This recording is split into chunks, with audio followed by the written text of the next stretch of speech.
Here's the question. If a man told you he was struggling, really struggling, what would you say? Be strong, man up, you'll get through it.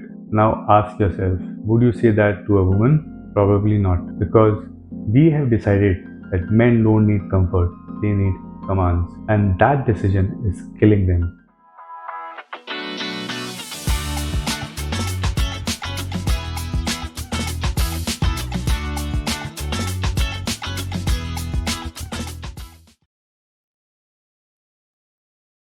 There's a man sitting alone right now. He's carrying everything.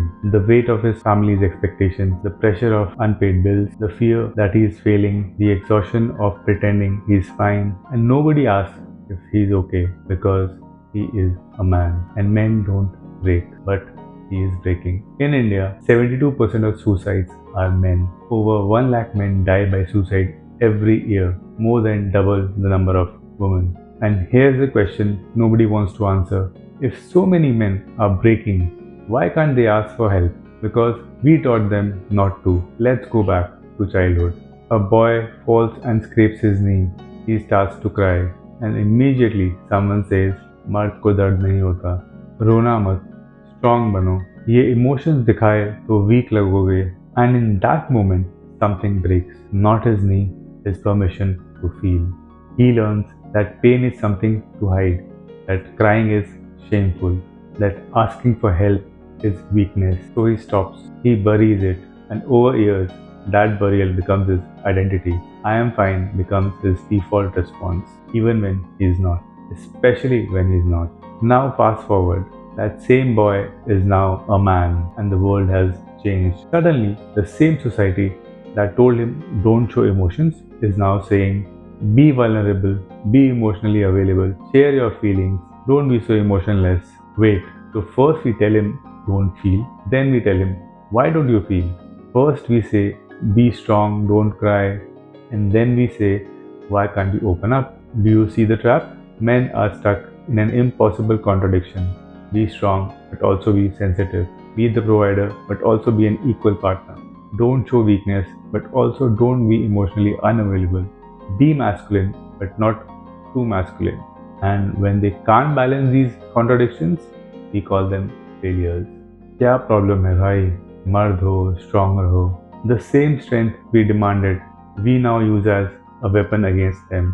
Studies show that men who suppress emotions have significantly higher rates of depression, anxiety, and chronic loneliness. After breakups, men are 2 to 3 times more likely to die by suicide than women, not because the pain is worse, but because they have no language for it.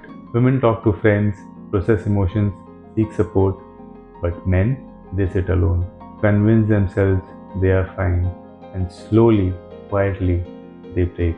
This isn't biology, this is conditioning.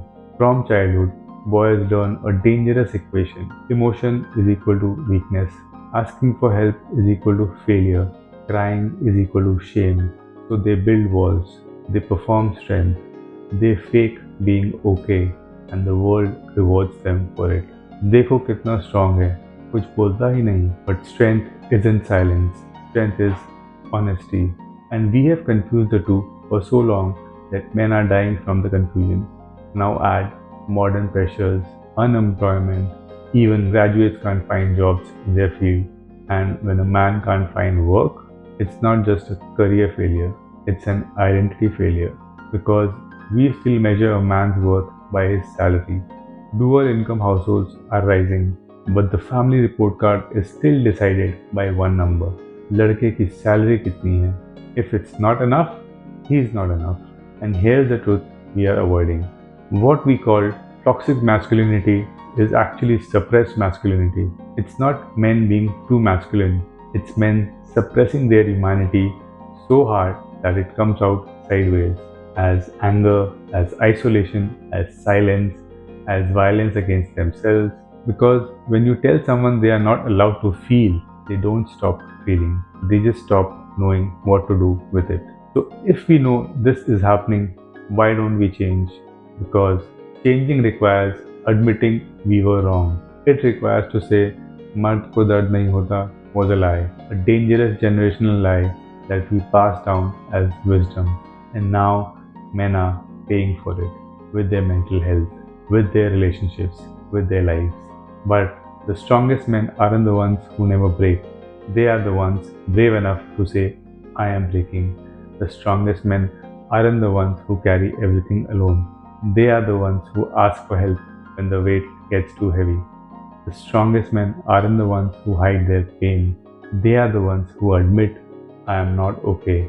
Because asking for help when the entire world has trained you not to, that's not weakness, that's courage. Real masculinity isn't about suppression, it's about responsibility, empathy, emotional honesty, stability. It's about being strong enough to be vulnerable, brave enough to cry, secure enough to ask for support, and we need to make space for that, not as an exception, as the standard. So, if you are a man watching this and you are struggling, know this: you are not broken, you are not weak, you are carrying a weight that nobody taught you how to put down. And it's okay to say, I can't carry this alone. It's okay to cry. It's okay to feel lost. It's okay to not be okay. The bravest thing you can do is admit that. And if you're watching someone struggle, don't tell them to be strong. Ask them if they are okay. Actually listen. Don't dismiss their pain as drama. Don't tell them, Mardhavan. Tell them, I am here. You don't have to do this alone. Because the crisis isn't that men are weak. The crisis is that we have made weakness so shameful that men would rather die than ask for help. And that's not strength, that's tragedy. If we can create a world where men are allowed to be human, this crisis becomes a turning point. A healthier, emotionally stronger generation will grow. One that doesn't equate silence with strength. One that doesn't die quietly. One that lives honestly. And that's the flip. For more such videos, like, share, and subscribe to the channel. I'll see you in the next one.